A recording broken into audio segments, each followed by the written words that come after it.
നമ്മൾ എവിടെ എത്തിയില്ല.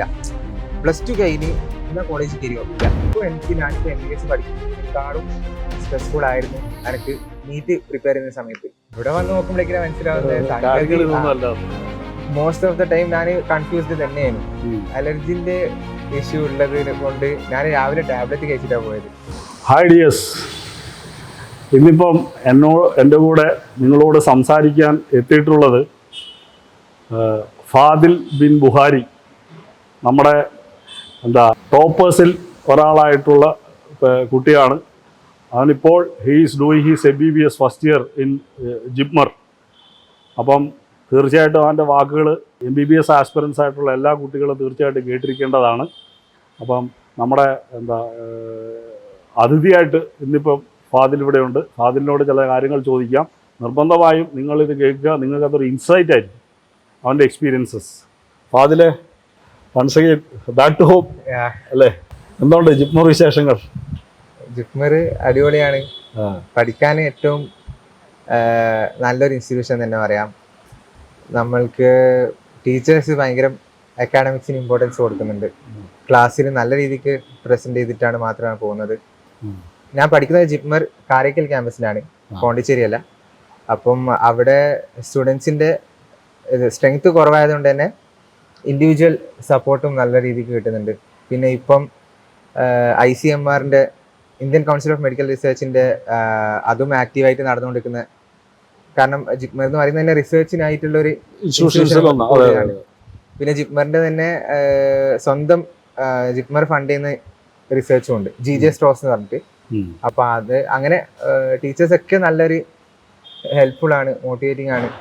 പിന്നെ അഥവാ എന്തെങ്കിലും വീഴ്ചകൾ കാണുന്നുണ്ടെങ്കിൽ അവർ പോയിന്റ് ഔട്ട് ചെയ്ത് തരും.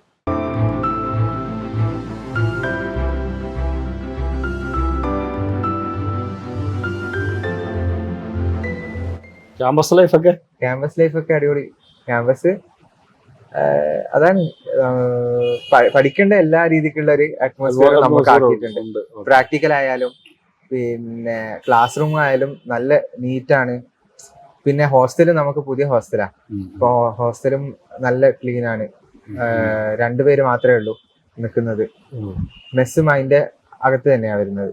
Now that you have achieved and reached there, I hope you are enjoying your enjoy ചെയ്യുന്നുണ്ട്, നല്ലോണം എൻജോയ് ചെയ്യുന്നുണ്ട്. കാരണം നമ്മള് സ്വപ്നം വെച്ച് പഠിച്ച ഒരു കാര്യമാണല്ലോ, അല്ലാണ്ട് ആരും ഉന്തി പറഞ്ഞിട്ട് പഠിച്ചതല്ല. അപ്പൊ അതിനെ കൊണ്ട് നല്ല ഹാപ്പിയാണ്.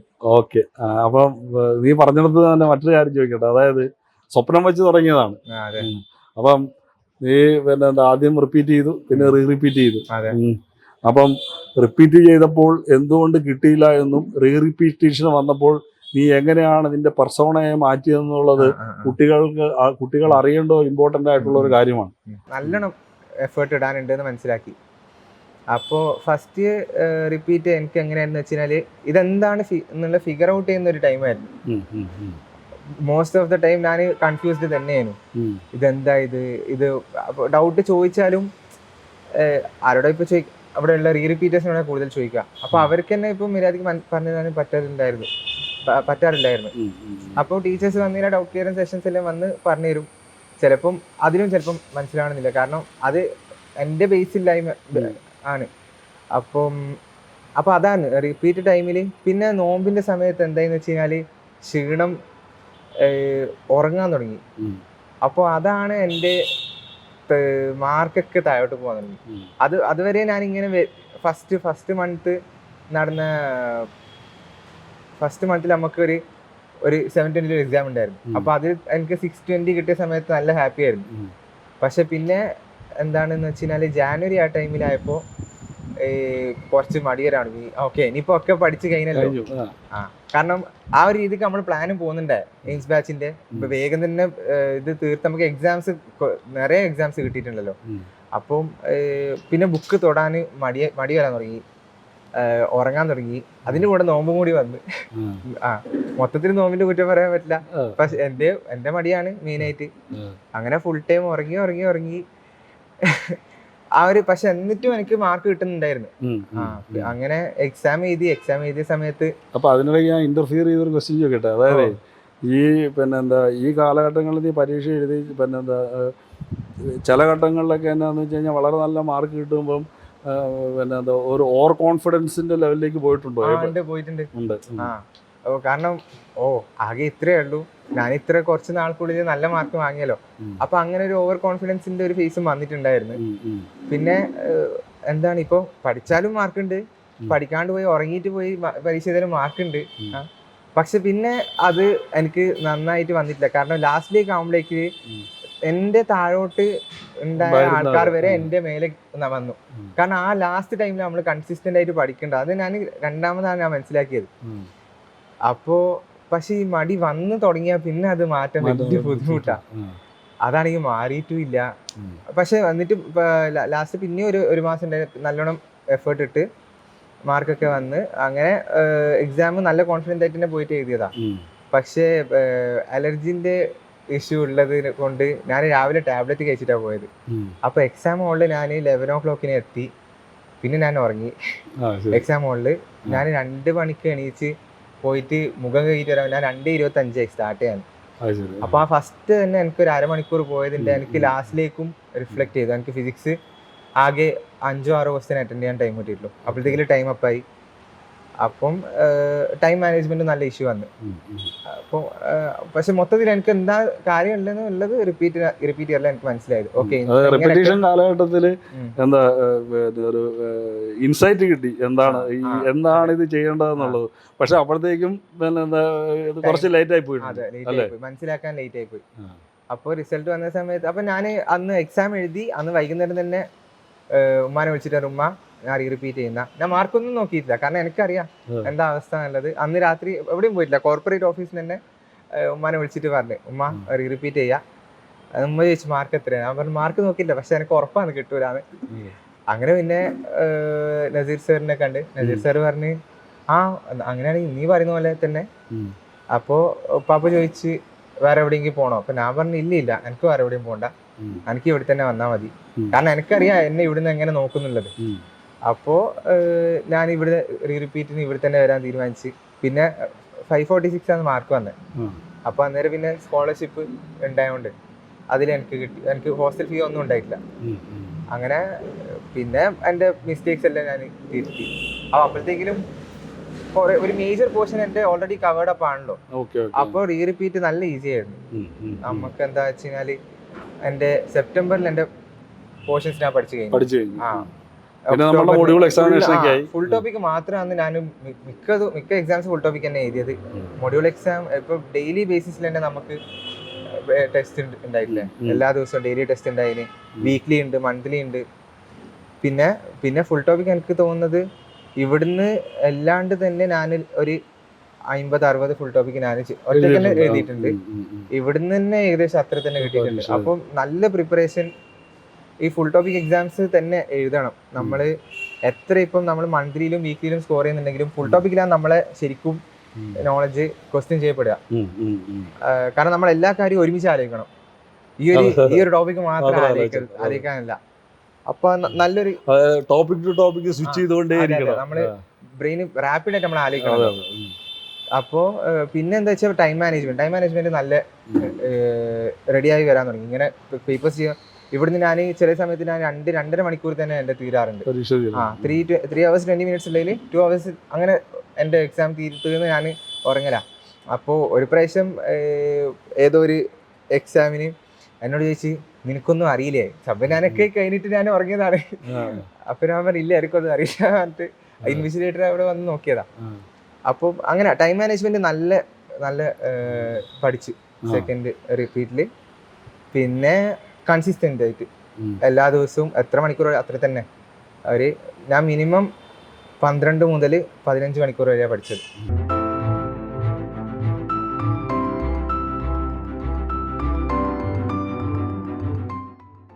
ഇനി ഞാൻ നിന്നോട് പ്രധാനമായിട്ട് ചോദിക്കാൻ ഇനിയിപ്പോൾ എഴുതാൻ പോകുന്ന കുട്ടികളെ സംബന്ധിച്ചിട്ട് ഇമ്പോർട്ടൻ്റ് ആയിട്ടൊരു കാര്യമാണ്, അതായത് വളരെ ക്രിട്ടിക്കലായിട്ടൊരു ക്വസ്റ്റ്യൻ ഞാൻ നിന്നോട് ചോദിക്കണം. അതായത് from 546 you jumped up to 685 or so അല്ലേ? 686 അല്ലേ? 546 നിന്ന് 686 മാർക്കിലേക്ക് എത്തി അല്ലേ? വാസ്തവത്തിൽ എനിക്കറിയാം, ഇപ്പം ഞാനുള്ളതിൻ്റെ നോക്കിക്കൊണ്ടിരുന്നത്, അതുകൊണ്ട് എനിക്കറിയാം 686 അല്ല 720 എനിക്ക് സ്കോർ ചെയ്യാമായിരുന്നു. But then due to some എന്താ പിന്നെ എന്താ പറയുകയാണെങ്കിൽ സില്ലി മിസ്റ്റേക്സ് വരുത്തിയിട്ടാണല്ലോ ആ 70 പോയത്. പോട്ടെ. അപ്പോൾ anyway you have reached prestigious institution. അതുകൊണ്ട് വി ആർ ക്വൈറ്റ് ഹാപ്പി. ഇതിൽ കുട്ടികളെ സംബന്ധിച്ച് ഈ കുട്ടികളോട് ഇനി എഴുതാൻ പോകുന്ന കുട്ടികളോട് നീ ഷെയർ ചെയ്യേണ്ട, അത് നിനക്ക് നന്നായിട്ട് ഷെയർ ചെയ്യാൻ പറ്റുമെന്ന് എനിക്ക് ഉറപ്പുണ്ട്. അതായത് ഇപ്പം നീ നമ്മൾ സബ്ജക്റ്റ് പഠിക്കുന്നതിനെ കുറിച്ച് പറഞ്ഞു, ആ സബ്ജക്റ്റ് നന്നായിട്ട് പഠിച്ചിരിക്കുക. രണ്ടാമത് ടൈം മാനേജ്മെൻറ്റ്, പിന്നെ you use the right term, consistency in the performance. അതായത് കൺസിസ്റ്റൻ്റ് ആയിട്ട് പിന്നെ എന്താ പെർഫോമൻസ് കൂട്ടിയെടുക്കാനുള്ള ശ്രമം, ഇതൊക്കെ പറഞ്ഞു. ഒപ്പം എന്താണെന്ന് വെച്ച് കഴിഞ്ഞാൽ പെർട്ടിക്കുലർലി നമ്മൾ എക്സാമിനേഷൻ്റെ അടുത്തേക്ക് എത്താറാകുമ്പോഴത്തേക്കും, അതായത് you yourself might have experience that. അതായത് നമ്മളൊരു സ്ട്രെസ്സിലേക്ക് പോവുക, അതായത് ഒരു ഡെസ്പറേഷനിലേക്ക് പോവുക, സ്ട്രെസ്ഡ് ആവുക, നമ്മളെ തന്നെ ഓവർ പ്രഷറൈസ് ചെയ്യുക, പിന്നെ പരീക്ഷ എഴുതുമ്പോൾ നമ്മൾ ഓവർ തോട്ട്സ് വരിക, ഇങ്ങനെയുള്ള കുറേ വിഷയങ്ങൾ നമ്മൾ പിന്നെ എന്താ അഭിമുഖീകരിച്ചിട്ടുണ്ടാകും. അതിനെയൊക്കെ how did you tackle these problems while your preparation days, during your preparation days? ഈ സ്ട്രെസ് എന്ന് പറയുന്നത് വലിയൊരു ഫാക്ടറായിരുന്നു. ഞാനിപ്പോൾ പറയുന്നതാണെങ്കിൽ ഇപ്പോൾ ഞാനിപ്പോൾ MBBS പഠിക്കുന്നതിനേക്കാളും സ്ട്രെസ്ഫുൾ ആയിരുന്നു എനിക്ക് നീറ്റ് പ്രിപ്പയർ ചെയ്യുന്ന സമയത്ത്. കാരണം അന്നേരം നമ്മളെന്ന് വെച്ചാൽ നമ്മൾ എവിടെയും എത്തിയിട്ടില്ല. +2 കഴിഞ്ഞ് എന്നാൽ കോളേജിൽ കയറിയോ ഇല്ല. അപ്പോൾ നീ ഇപ്പോൾ എന്താ ചെയ്യുന്നത്? ഇപ്പോൾ റിപ്പീറ്റ് ചെയ്യുന്നത്. അപ്പോൾ ഇതിപ്പോൾ ഇത് ചെയ്തെന്ന് വെച്ചാൽ നമുക്കൊരു സർട്ടിഫിക്കറ്റ് ഒന്നും നേടാനില്ല. അപ്പോൾ അങ്ങനെയുള്ളൊരു, കാരണം ഇത് നമ്മൾ അച്ചീവ് ചെയ്തെടുക്കുന്നൊന്നുമല്ല, നമ്മളൊരു എക്സാം ക്വാളിഫൈ ചെയ്യാൻ വേണ്ടിയിട്ട് പഠിക്കുന്നതാണ്. അപ്പോൾ ആ ഒരു സ്ട്രെസ് ഭയങ്കരമായിട്ടുണ്ടായിരുന്നു. കാരണം എവിടെ പോയാലും ആരും ചോദിക്കുന്ന ഒരു കാര്യം, നീ ഇപ്പൊ എന്താ ചെയ്യുന്നത്? അപ്പോൾ അത് ശരിക്കും പറഞ്ഞാൽ അത് നമ്മൾ ഫേസ് ചെയ്യേണ്ട ഒരു ക്വസ്റ്റ്യൻ തന്നെയാണ്. അതിന് ഫസ്റ്റ് നല്ല ഇനീഷ്യലി ഡിഫിക്കൽട്ടി ഉണ്ടായിരുന്നു. പിന്നെ അത് പറഞ്ഞ് എനിക്ക് തന്നെ മനസ്സിലായി തുടങ്ങി, ഓക്കെ ഇതിപ്പോ എന്താ പറയാ, എന്തായിട്ട് ഇത് പറയണം, നമ്മളിത് ആരോടും ഇപ്പോൾ ഒളിപ്പിച്ച് നിർത്തി ഞാൻ ഇപ്പോൾ ഒന്നും ചെയ്യുന്നില്ല അങ്ങനെയൊന്നും പറയേണ്ട ആവശ്യമില്ല. സ്ട്രെസ് പിന്നെ മാനേജ് ചെയ്യുന്നതെന്ന് വെച്ച് കഴിഞ്ഞാൽ, അവിടെ ഹോസ്റ്റലിൽ ആയിരുന്നു ഞാൻ നിന്നത്. അപ്പോൾ ഹോസ്റ്റലിൽ ഇടയ്ക്ക് ഫ്രണ്ട്സിനോട് ഞാൻ സംസാരിക്കും, ഇങ്ങനെ കഴിയുന്നില്ല, എക്സാമിന് ഇങ്ങനെ മാർക്ക് വരുന്നില്ല, അങ്ങനെയൊക്കെ. വീട്ടിൽ പോകാനൊക്കെ നല്ലോണം തോന്നും.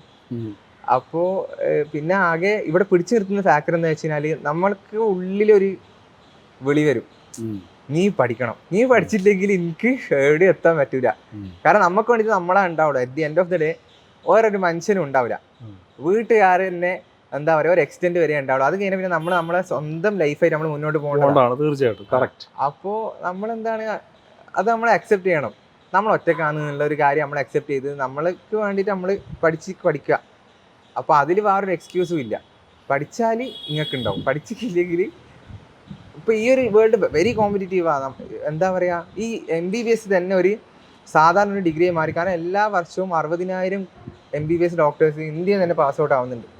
അപ്പം ഈ അത്രക്കായിരം കോമ്പറ്റീറ്റീവ് ആയിട്ടുള്ള ഒരു വേൾഡിൽ നമ്മൾ ജീവിക്കുന്ന സമയത്ത് നമുക്ക് വേണ്ടിയിട്ട് ആരും നിൽക്കാനുണ്ടാവില്ല ആക്ച്വലി.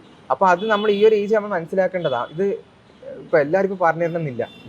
അപ്പം ഇത് മനസ്സിലാക്കുക, നമ്മൾ ഉള്ളിൽ എപ്പോഴും ആ ഒരു മോട്ടിവേഷൻ വെക്കുക, സെൽഫ് മോട്ടിവേഷൻ, ഇത് അതന്നെ എപ്പോഴും.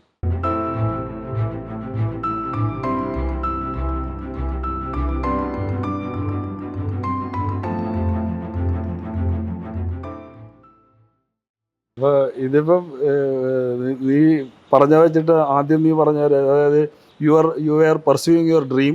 ആ ഡ്രീം പെർസ്യൂ ചെയ്യുന്ന സമയത്ത് നമുക്കുണ്ടാകുന്ന ചലഞ്ചസ് നമ്മൾ തന്നെ നമ്മൾ മാത്രമേ അത് ഫേസ് ചെയ്യാനുള്ളൂ എന്നുള്ള ബോധത്തോടു കൂടി പെരുമാറിക്കഴിഞ്ഞാൽ ഈ സ്ട്രെസ്സ് അതേപോലെയുള്ള പ്രശ്നങ്ങളെ നമുക്ക് ഓവർകം ചെയ്യാൻ പറ്റും എന്നാണ് നീ പറഞ്ഞത്. പിന്നെ കൂടെ ഒരു കാര്യം കൂടി പറഞ്ഞു, അത് ഫ്രണ്ട്സിനോട് സംസാരിക്കും, അപ്പം നിങ്ങൾ തമ്മിൽ ഷെയർ ചെയ്യും. നിങ്ങളുടെ ഇപ്പം ഞാനും അതേ അവസ്ഥയിലായിരിക്കും. ഞാൻ വന്ന് നിന്നോട് സംസാരിക്കുമ്പോൾ അങ്ങോട്ടും ഇങ്ങോട്ടും ഷെയർ ചെയ്യും. പിന്നെ ഡ്യൂറിങ് ദോസ് ഡേയ്സ് നിനക്ക് ഈ പിന്നെ എന്താ സ്ട്രെസ്സിനെ മാനേജ് ചെയ്യാൻ അങ്ങനെയുള്ള പ്രശ്നങ്ങളൊക്കെ ഉള്ള സമയത്ത് എന്താ മറ്റേതെങ്കിലും ഡൈവേർട്ട് ചെയ്യാനുള്ള എന്തെങ്കിലും പിന്നെ എന്താ ശ്രമങ്ങൾ നീ നടത്തിയിട്ടുണ്ടോ? അതിലൊരു പിന്നെ എന്താ ക്രിട്ടിക്കലായിട്ടൊരു പ്രശ്നം എന്നാന്ന് വെച്ച് കഴിഞ്ഞാൽ, നമ്മൾ ഡൈവേർട്ട് ചെയ്യാൻ നോക്കുമ്പോൾ മറ്റൊരാളോട് നിന്ന് ആ സമയത്ത് നിന്ന് പഠിക്കുവാണ്, അതായത് നമ്മുടെ കോമ്പറ്റീറ്ററുമാണ്. മൈൻഡ് ഡൈവേർട്ട് ചെയ്യാൻ ഇപ്പം, അതായത് ഡൈവേർട്ട് ചെയ്യാന്ന് വെച്ച് കഴിഞ്ഞാൽ റിലാക്സ് ചെയ്യാനായിട്ട് റിലാക്സ് ചെയ്യാൻ ഞാൻ രാവിലെ എണീച്ചാൽ ഇപ്പം ഞാൻ നിസ്കരിക്കും. അപ്പോൾ രാവിലെ എണീച്ച പാട് അത് ഓരോരുത്തർ നിസ്കരിച്ച് കഴിഞ്ഞാൽ അന്നേരം തന്നെ ഒരു ഫ്രഷാണ്, മുഖമെല്ലാം കഴുകി. അപ്പോൾ മോർണിംഗ് എണീച്ച പാട് അതാ റൊട്ടീന്. രാവിലെ എണീച്ച് മുഖം കഴുകി വേണമെങ്കിൽ കുളിക്കാൻ, രാവിലെ കുളിച്ചിട്ടാണ് പിന്നെ പഠിക്കാനിരിക്കാം. രാവിലെ ഒരു 5 o'clock അങ്ങനെ. അതിൽ ചിലപ്പോൾ കുളിക്കും ചിലപ്പോൾ കുളിക്കൂല, പക്ഷെ എന്നാലും ഫ്രഷ് ആയിട്ട് തന്നെ പഠിക്കാൻ ഇരിക്കുള്ളൂ. പിന്നെ കട്ടൻ കാപ്പി കിട്ടുമല്ലോ, അത് കുടിച്ച് പിന്നെ അവിടെ പഠിക്കാൻ ഇരുന്നെടുത്ത് ഒരു 5 മിനിറ്റ് ഡീപ് ബ്രെത്ത് എടുക്കും. ഈ ഡീപ് ബ്രെത്ത് എന്ന് പറയുന്നത് നമ്മൾ വിചാരിക്കും ഇതിനെ കൊണ്ട് ഒരു ഉപകാരമില്ല നമ്മള്, പക്ഷെ ആക്ച്വലി അത് ഭയങ്കര ഹെൽപ്ഫുള്ളാ. ഒരു മൂക്കിലെ എടുത്ത് മറ്റേ മൂക്കിലെ വിട്ട്, അത് നല്ലൊരു പരിപാടിയാ. കാരണം നമ്മള് ഏതൊരു സ്ട്രെസ്ഫുൾ സിറ്റുവേഷൻ വന്നാലും ശ്വസനക്രിയ അത് ചെയ്ത് കഴിഞ്ഞാൽ നമ്മളെ കുറച്ച് കാം ഡൗൺ ആവും. അപ്പൊ ഇത് നമ്മള് ഡീപ് ബ്രെത്ത് എടുക്കുന്ന ഒന്നാമത്തെ റീസൺ എന്തുകൊണ്ടാ വെച്ച് കഴിഞ്ഞാല് ബ്രെയിനിലേക്ക് ഓക്സിജൻ എത്തേണ്ടിയിട്ടാണ്. അപ്പൊ നമ്മള് രാവിലെ തന്നെ ചിലപ്പോൾ ഉറക്കപ്പിച്ചുണ്ടാവും. അപ്പൊ അതൊന്ന് മാറി കിട്ടേണ്ടിട്ട് കൂടിയാണ് ഇത് ചെയ്യുന്നത്. പിന്നെ ഈ കോഫി കുടിക്കും, ബ്ലാക്ക് കോഫി കുടിക്കുന്നതുകൊണ്ട് അതും ഒരു ഇതാണ്. പിന്നെ ഞാൻ എന്താ ചെയ്യുന്നത് വെച്ച് കഴിഞ്ഞാല് ഹോസ്റ്റലാണ് നിൽക്കുന്നത്. അപ്പൊ ഫോണാകെ 2 ദിവസമേ കിട്ടുള്ളൂ. ഇടയ്ക്ക് തീരെ ഭയങ്കര വിഷമമുണ്ടാകുന്ന സമയത്ത് ഞാൻ താഴത്തെ വാർഡിനോട് പോയിട്ട് പറയും, സാർ ഇങ്ങനെ ഒന്ന് ഫോൺ തരുമോ, ഞാനൊന്ന് വീട്ടിലേക്ക് വിളിച്ചോട്ടെ. അപ്പൊ വീട്ടിലേക്ക് വിളിച്ച്, വീട്ടിൽ ഇതൊന്നും പറയൂല, വീട്ടിൽ ഈ സ്ട്രെസ്സിന്റെ കാര്യം ഒന്നും പറയില്ല. വീട്ടിൽ ഉമ്മാനോട് ചോദിക്കും എന്തെല്ലാം ഉമ്മ സുഖം തന്നെയല്ലേ. അപ്പൊ ഉമ്മാനെ കുറച്ച് സംസാരം കേട്ടാൽ അല്ലെങ്കിൽ പിന്നെ എൻ്റെ ഫോണിൽ മറ്റേ SD കാർഡ്, ചെറിയ ഫോണാണല്ലോ, ഇപ്പൊ SD കാർഡിൽ പാട്ടുണ്ടാവും. അപ്പൊ പാട്ട് വെച്ചിട്ട് കുറച്ചേരം ഇങ്ങനെ പാട്ട് കേട്ട് അങ്ങോട്ടും ഇങ്ങോട്ടും നടന്ന്, അപ്പൊ അങ്ങനെ സ്ട്രെസ് ബസ്റ്റ് ചെയ്യാൻ അങ്ങനെ കുറച്ച് കാര്യങ്ങൾ. അത് പിന്നെ നീ ഹോസ്റ്റലിലായിരുന്നുകൊണ്ട് നേരെ മറിച്ച് പിന്നെ ഇതേ കാര്യങ്ങൾ തന്നെ പിന്നെ ഇപ്പോൾ ഒരു ഡേ സ്കോളർ കുട്ടിയാണെങ്കിൽ പിന്നെ അവർക്ക് അവരുടേതായിട്ടുള്ള വഴികൾ തേടാവുന്നതാണ് എന്നാണ് പറയണത്. പക്ഷെ ഒത്തിരി സമയം അതിലേക്ക് ഇൻവെസ്റ്റ് ചെയ്യാൻ പാടില്ല. അതാണ് ഇപ്പൊ ഹോസ്റ്റൽ ആയതുകൊണ്ട് എനിക്കിപ്പോ മറ്റേ ടൈം ലിമിറ്റ് ഉണ്ടല്ലോ. ഇപ്പൊ സാർ ഫോൺ തന്നു കഴിഞ്ഞാൽ 20 മിനിറ്റ് തരും, 10 മിനിറ്റ് തരും. അത് സാറിന് തോന്നുന്ന പോലെ, കാരണം ഇപ്പൊ എല്ലാ ദിവസവും സാറിന് തരാനും പറ്റില്ലല്ലോ. അപ്പോ ആ ഒരു ടൈം ലിമിറ്റ് ഉള്ളതുകൊണ്ട് അപ്പൊ ആ ഒരു ടൈമിനുള്ളിൽ നമ്മൾ റിലാക്സ് ആവാൻ നമ്മൾ തന്നെ ട്രൈ ചെയ്യും. അപ്പം അങ്ങനെ. ഓക്കെ, ഇനി വേറൊരു ഒറ്റ ഒരു ചോദ്യം കൂടി. അതായത് ഈ റേസിൻ്റെ അക്കാഡമിക്സ്, റേസിൻ്റെ ഓരോ അറ്റ്മോസ്ഫിയർ, ആംബിയൻസ്, റേസിൻ്റെ പ്രോഗ്രാംസ്, അതിനെക്കുറിച്ചൊക്കെ നീ എക്സ്പീരിയൻസ് ചെയ്ത ആ കാലഘട്ടത്തിൽ നമ്മൾ നടത്തിക്കൊണ്ടിരുന്നത്, ആ കാലഘട്ടം എന്ന് പറഞ്ഞാൽ വലിയ കഷ്ടിച്ച് 1 വർഷം മുമ്പ് അല്ലേ? അപ്പോൾ അതിനെക്കുറിച്ച് എന്താ എനിക്ക് പറയാനുള്ളത്? റേസിൻ്റെ പ്രോഗ്രാം എന്ന് പറയുന്നത് നമ്മൾക്ക് എപ്പോഴും ഒരു കൺഫ്യൂസിങ് ആയിരുന്നു. നമ്മളെപ്പോഴും ഞാനും സഹദയും എപ്പോഴും ദിലീപ് സാറിനെ ക്വസ്റ്റ്യൻ ചെയ്യും, നിങ്ങൾ എന്തിനാ ഇങ്ങനെ എക്സാം തരുന്നത്? പക്ഷേ exam, NEET exam, actual exam നമ്മൾ എഴുതുന്ന സമയത്താണ് അത് എഴുതി കഴിഞ്ഞിട്ട് നമുക്ക് മനസ്സിലാവുന്നത് ഇത് നമ്മൾക്ക് ശരിക്കും ട്രെയിനിങ്ങാണ്. എത്ര നമ്മളെ ബ്രെയിനിനെ ചാലഞ്ച് ചെയ്യുന്നോ അത്ര നമ്മൾ ഡെവലപ്പ് ചെയ്തുകൊണ്ടിരിക്കും നമ്മുടെ ബ്രെയിനിനെ. എത്ര മാക്സിമം എത്ര ക്വസ്റ്റ്യൻസ് ചെയ്യുക. അപ്പോൾ നമ്മൾക്ക് ഭയങ്കര ടയറിങ് ചെയ്യുന്നു ആ സമയത്ത്. നമ്മളിങ്ങനെ ചോദിക്കും, ദിലീപ് സാർ എന്താ സാറേ ഇത് നമുക്ക് ഇങ്ങനെയൊന്നും തരില്ല, നിങ്ങൾ ഇങ്ങനെയും ക്വസ്റ്റ്യൻസ് തന്ന് നമ്മളെങ്ങനെ ഇത് ചെയ്യാം? അപ്പോൾ ഒരു എക്സാമിൽ എനിക്ക് അതും റിപ്പീറ്റിൻ്റെ സമയത്ത് എനിക്ക് 600 കുറഞ്ഞിട്ട് ഒരു മാർക്ക് കിട്ടാത്തതായിരുന്നു. ആ എക്സാമിലുണ്ട് എനിക്ക് 490 അങ്ങനെ എന്തോ. ഞാൻ പറഞ്ഞു ഇങ്ങനെ ക്വസ്റ്റ്യൻ പേപ്പർ ഞാൻ ചെയ്യില്ല, കാരണം അഡ്വാൻസിൻ്റെ ക്വസ്റ്റ്യൻസ് വരെ ഉണ്ടായിരുന്നു. അതും ഞാൻ 2024 വേണ്ടിയിട്ടാണ് പ്രാക്ടീസ് ചെയ്യുന്നുണ്ടായത്. അപ്പം റീസെൻറ്റ് ട്രെൻഡിൽ അതില്ല, അങ്ങനെ ഒരു ക്വസ്റ്റ്യൻസ് ഒന്നും ഇല്ല, മെയിൻ പോലും ഇല്ല. അപ്പം സാർ പറഞ്ഞു ഇല്ല, ഇത് നിങ്ങൾക്ക് പഠിക്കാൻ വേണ്ടിയിട്ടാണ്. അപ്പം അന്നേരം നമുക്ക് മനസ്സിലായില്ലെങ്കിലും എക്സാം കഴിയുമ്പോഴേക്കിൽ അത് നമ്മൾ നല്ലോണം ഡെവലപ്പ് ചെയ്തെടുക്കും. ആക്ച്വലി പ്രോബ്ലം സോൾവിങ് എന്ന് പറയുന്നത് വലിയൊരു സ്കിൽ തന്നെയാണ്. അതിപ്പം ഞാൻ ഈ പ്രോബ്ലം എന്ന് ഉദ്ദേശിക്കുന്നത് ക്വസ്റ്റ്യൻസിൻ്റെ കാര്യം മാത്രമല്ല, നമുക്കും അല്ലേ, നമ്മൾ ലൈഫിൽ കുറേ പ്രോബ്ലംസ് വരും. അപ്പോൾ ആ സമയത്ത് നമ്മൾ റാപ്പിഡായിട്ട് ചിന്തിക്കണമെങ്കിൽ ഈ ഒരു സ്കിൽസ് നമുക്ക് ഓൾറെഡി മുന്നേ നമ്മൾ ചെയ്തിട്ടുണ്ടാവണം, നമ്മൾ ഡെവലപ്പ് ചെയ്തിട്ടുണ്ടാവണം. അപ്പോൾ അങ്ങനെയൊക്കെ നല്ല ഹെൽപ്ഫുൾ ആയിരുന്നു. പിന്നെ ഇത് പറഞ്ഞ പോലെ അക്കാഡമിക്സ് നമുക്ക് പോർഷൻസ് വളരെ പെട്ടെന്ന് തീർന്നിന്. ഒക്ടോബർ ആ ടൈമിൽ റിപ്പീറ്റിൻ്റെ പോർഷൻസ് കഴിഞ്ഞതാണ്. അപ്പോൾ പിന്നെ എന്താണ് നമുക്ക് പ്രിപ്പയർ ചെയ്യാൻ നല്ലോണം ടൈം കിട്ടി, കുറേ ടൈം കിട്ടി. ടീച്ചേഴ്സ് ആണെങ്കിൽ എന്താ വേണ്ടതെന്ന് വെച്ചാൽ നമുക്ക് പറഞ്ഞുതരും. ഇപ്പോൾ വന്നത് റൊട്ടേഷൻ മോഷൻ എടുക്കാനാണെങ്കിൽ ഇലക്ട്രോസ്റ്റാറ്റിക്സ് ഡൗട്ട് ചോദിച്ചു കഴിഞ്ഞാൽ ചിലപ്പോൾ ആ ക്ലാസ് മൊത്തം ഇലക്ട്രോസ്റ്റാറ്റിക്സാണ് പറഞ്ഞുതരാം. അപ്പോൾ നമ്മൾ ചോദിക്കുന്ന പോലെ നമുക്ക് ഇവിടെ ടീച്ചേഴ്സിന് അവർ ഇപ്പോൾ ടൈം ടേബിൾ ഇട്ട് തരും. നമുക്ക് ഈ ഒരു ടോപ്പിക്ക് ഇപ്പോൾ ഒരേ ടോപ്പിക്ക് തന്നെ നമുക്ക് 3 പ്രാവശ്യം എടുത്തിന്. മറ്റേ inorganic chemistry, lab experiments and lab analysis, practical chemistry. ഇപ്പോൾ പ്രാക്ടിക്കൽ കെമിസ്ട്രി നമുക്ക് 3 പ്രാവശ്യം ഒരേ സമയം നമുക്ക് ക്ലാസ് എടുത്തതാണ്. അത് വേറെ എവിടുന്ന് ചെയ്ത് കിട്ടുമെന്ന് എനിക്ക് തോന്നുന്നില്ല. അപ്പം സ്റ്റുഡൻസിൻ്റെ ഒപ്പീനിയൻ നല്ലോണം സ്വീകരിക്കും. അറ്റ് ദ സെയിം ടൈം നമ്മളെ ചലഞ്ച് ചെയ്യുന്ന കുറേ സിറ്റുവേഷൻസ് ഇവരെ നമുക്ക് തരികയും ചെയ്യും. അപ്പം അത് നല്ല രീതിക്ക് തന്നെ നമുക്ക് റിഫ്ലക്ട് ചെയ്തിട്ടുള്ളൂ. And regarding the examinations, and you have practiced the materials that you have practiced. Materials നമുക്ക് ഉണ്ടായത് ഒന്ന് റേസിൻ്റെ മെൻറ്റർ, പിന്നെ എയിംസിൻ്റെ ഒരു വർക്ക് ബുക്ക് ഉണ്ടായിരുന്നു. അതിൻ്റെ പുറമെ ഹോംവർക്ക്, ക്വസ്റ്റ്യൻസ് അങ്ങനെയൊക്കെ നമുക്കൊരു പേപ്പേഴ്സ് നമുക്ക് തരാറുണ്ടായിരുന്നു. അപ്പം ഇതിൻ്റെ എയിംസ് കമ്പൻഡിയമിൽ എന്താണെന്ന് വെച്ച് കഴിഞ്ഞാൽ കുറേ ചിന്തിക്കേണ്ട കുറേ ക്വസ്റ്റ്യൻസ് ഉണ്ടാവും. അപ്പോൾ നമ്മൾ മെയിൻ ഒരു ദിവസത്തെ പണി എന്താ വെച്ച് കഴിഞ്ഞാൽ അന്ന് എടുത്തത് ആ ചാപ്റ്ററിൽ നിന്ന് ഒരു 30-40 ക്വസ്റ്റ്യൻസ് ഈ എയിംസ് കമ്പനിയത്തു നിന്നും മെൻറ്ററും കൂടി ചെയ്യാം. മെൻറ്റർ വായിക്കൽ ഭയങ്കര ഹെൽപ്ഫുൾ ആയിരുന്നു, ഫിസിക്സ് എസ്പെഷ്യലി. കാരണം എനിക്ക് ഫിസിക്സ് ടെക്സ്റ്റ് ബുക്ക് വായന തീരെ ഉണ്ടായിരുന്നില്ല.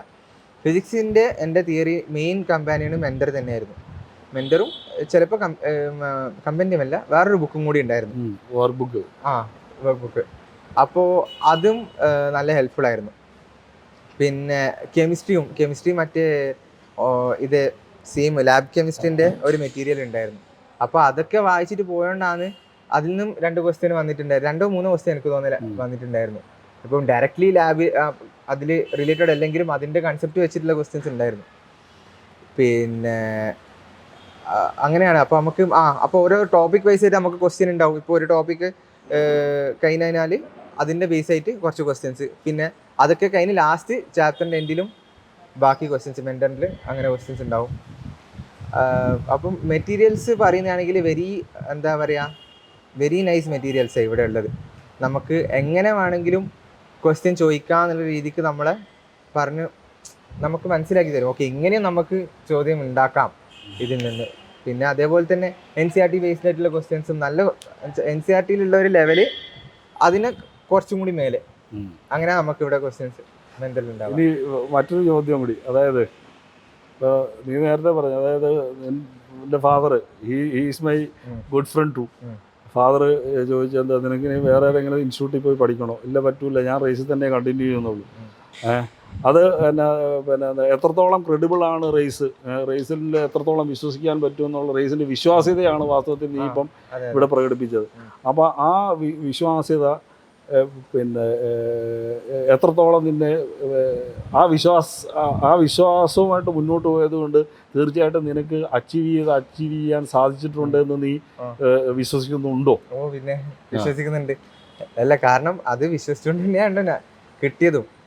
ഇപ്പോൾ എനിക്കൊരിക്കലും ഞാൻ ഒറ്റക്ക് ഇത് പഠിച്ചെടുത്ത് എനിക്ക് പറയാൻ പറ്റൂല. കാരണം ഞാൻ പല സമയത്തും എന്തായിട്ടുണ്ട്, എൻ്റെ മാർക്ക് കുറവായിട്ടുണ്ട്. അപ്പോൾ ആ സമയത്ത് ഇപ്പോൾ ഉമ്മ വിളിച്ചു കഴിഞ്ഞാൽ എനിക്ക് പറയാം, ഉമ്മ പഠിക്കുന്നുണ്ട്. ഉമ്മ ചോദിക്കൂ, എന്താ ഫാദി പഠിക്കുന്നുണ്ടല്ലേ? മാർക്കുണ്ട്, ഓക്കെ. ഇപ്പോൾ ചിലപ്പോൾ എല്ലാ മാർക്ക് ലിസ്റ്റും അവർക്ക് കിട്ടണമെന്നില്ല. അപ്പോൾ ഇവരെന്തെന്ന് വെച്ചാൽ അനലൈസ് ചെയ്യും നമ്മളെ ഗ്രോത്ത് ശരിക്കും മേലോട്ട് തന്നെയാണോ പോകുന്നതല്ലേ, എന്തെങ്കിലും ഒരു മിസ്റ്റേക്ക് ഉണ്ടോന്നുള്ളത്. അപ്പോൾ ജെസ്സിയ മാം വന്നിട്ട് അപ്രോച്ച് ചെയ്യും, വിജി മാം വരും, സാർ തന്നെ വരും ഹോസ്റ്റലിലേക്ക്. അപ്പോൾ അപ്പോൾ നമുക്ക് പ്രോപ്പറായിട്ടൊരു ഗൈഡൻസ് കിട്ടുന്നുണ്ട്. നമ്മളൊരിക്കലും അറ്റൻഷന് വേണ്ടി സീക്ക് ചെയ്യേണ്ട വരുന്നില്ല. നമ്മൾ ഇങ്ങോട്ടേക്ക് തന്നെ വന്നിട്ട് നമ്മളോട് പറഞ്ഞു തരും, ഇതാ നിന്റെ മാർക്ക് ഇങ്ങനെ കുറവുണ്ട്, നീ ഈ ഒരു ഏരിയ നീ പഠിക്കേണ്ടതാണ്. അപ്പോൾ നല്ല രീതിക്ക് അത് കിട്ടുന്നതുകൊണ്ട് തന്നെ നമ്മൾ ഉഴപ്പാനും തോന്നൂല. കാരണം ഞാൻ സാധ്യത വെച്ചാൽ ദിലീപ് സാർ വന്നിട്ട് കരമ്പും പഠിക്കണം, പഠിക്കാണ്ട് ശരിയാവില്ല. ഇപ്പൊ വരും ദിലീപ് സാർ എന്ന് പറയുന്നത് പേടി തന്നെയാ നമുക്ക്. ആ സമയത്ത് സാർ ഇങ്ങനെ താടി ഇങ്ങനെ ആക്കിയിട്ട് വെറുതെ നമുക്ക് പേടിയാ, റാങ്ക് ലിസ്റ്റ് ഉണ്ടാവുമല്ലോ. അപ്പോ അപ്പൊ അങ്ങനെയാണ് നമുക്കൊരു ഒരു ശരിക്കും പാരന്റ്സ് പോലെ തന്നെ ഇവര് നമ്മളെ നോക്കും. ആ ഒരു വിശ്വാസം കൊണ്ട് മാത്രമാണ് ഇവിടെ വന്നത്. കാരണം വേറെ എവിടെ പോയി കഴിഞ്ഞാൽ എനിക്കത് കിട്ടൂല, എനിക്ക് ഉറപ്പാ. വേറെ എവിടെ പോയി കഴിഞ്ഞാലും ഇപ്പൊ എൻ്റെ ഫ്രണ്ട്സ് തന്നെ ഇപ്പം വേറെ സ്ഥലത്ത് റിപ്പീറ്റിന് പോയിട്ടുണ്ട്. ഓരെന്താ പറയുന്നത് വെച്ച് കഴിഞ്ഞാല് എല്ലാരും അങ്ങനെ നടക്കുന്നുണ്ട്, നമ്മളും അങ്ങനെ നടക്കുന്നുണ്ട്. ആരും നോക്കൂല, ഒരാളും നോക്കൂല എന്നുള്ളത് ഓരെന്നെ പറഞ്ഞിട്ടുണ്ട്. കാരണം ഒരു ഫസ്റ്റ് ഇയർ റേസിൽ പഠിച്ച് 2ാമത്തെ വർഷം വേറെ സ്ഥലത്ത് പോയിട്ട് പഠിച്ചതാ. ഇപ്പൊ ഈ വർഷം നീറ്റ് ചെയ്തിട്ടുണ്ട്. അപ്പൊ അവർ പറഞ്ഞെന്താ വെച്ചാൽ നമുക്ക് വേണമെങ്കിൽ പഠിക്കാം, വേണ്ടെങ്കിൽ പഠിക്കണ്ട, ആരും നോക്കൊന്നുമില്ല. അപ്പം അങ്ങനെയാണ് അവസ്ഥ. അപ്പൊ അതെനിക്ക് ഉറപ്പാ, വിശ്വാസമായിരുന്നു. അപ്പൊ അതന്നെ എന്തായാലും നല്ല രീതിക്ക് തന്നെ എന്നെ എഫക്ട് ചെയ്തിട്ടുള്ളൂ. ഓക്കെ, ഇനി മറ്റൊരു ചോദ്യമുള്ളത്, ഇനിയിപ്പോൾ എഴുതാൻ പോകുന്ന കുട്ടികൾക്ക് ഒരു 1 ലൈൻ അല്ലെങ്കിൽ 1 or 2 ലൈൻസിൽ അവരോട് നിനക്ക് കമ്മ്യൂണിക്കേറ്റ് ചെയ്യാനുള്ളത് എന്താ? നീ ഒരു അച്ചീവർ എന്നുള്ള നിലയിൽ, വിക്ടോറിയസ് ആയിട്ടുള്ള പേഴ്സണാലിറ്റി, പ്രസ്റ്റീജിയസ് ആയിട്ടുള്ള ഇൻസ്റ്റിറ്റ്യൂഷനിൽ എത്താൻ അവരോട് എന്താണ് നിനക്ക് പറയാനുള്ളത്? അപ്പോൾ ഇനി എക്സാം എഴുതാൻ പോകുന്ന കുട്ടികളോട് എന്താ പറയാനുള്ളത് വെച്ച് കഴിഞ്ഞാൽ, നിങ്ങൾക്ക് 100% ഉറപ്പാണ് നിങ്ങൾക്ക് ഇതന്നെ വേണം, ഇതാണ് നിങ്ങൾക്ക് പേഴ്സ്യൂ ചെയ്യണം എന്നുള്ളതെങ്കിൽ ഇതിന് തന്നെ പോവുക. വേറൊരാളുടെ വാക്കും നിങ്ങളുടെ ഡിസിഷനെ എഫക്റ്റ് ചെയ്യാൻ പാടില്ല. സ്ട്രോങ് ആയിട്ട് ഒരു ഡിസിഷൻ എടുക്കുക, സ്ട്രോങ് ആയിട്ട് അതിന് വർക്ക് ചെയ്യുക. കാരണം ഇതിന് എത്രത്തോളം വർക്ക് ചെയ്യണം എന്നുള്ളത് ഇത് പഠിച്ച് കഴിഞ്ഞാലേ മനസ്സിലാവുള്ളൂ. ഓക്കെ, ഇത്ര ചെയ്യാനുണ്ട്. അപ്പോൾ അങ്ങനെ വർക്ക് ചെയ്ത് ഒരു ഹാർഡ് വർക്കിംഗ് മെൻറ്റാലിറ്റി ഉണ്ടാക്കിയെടുക്കണം.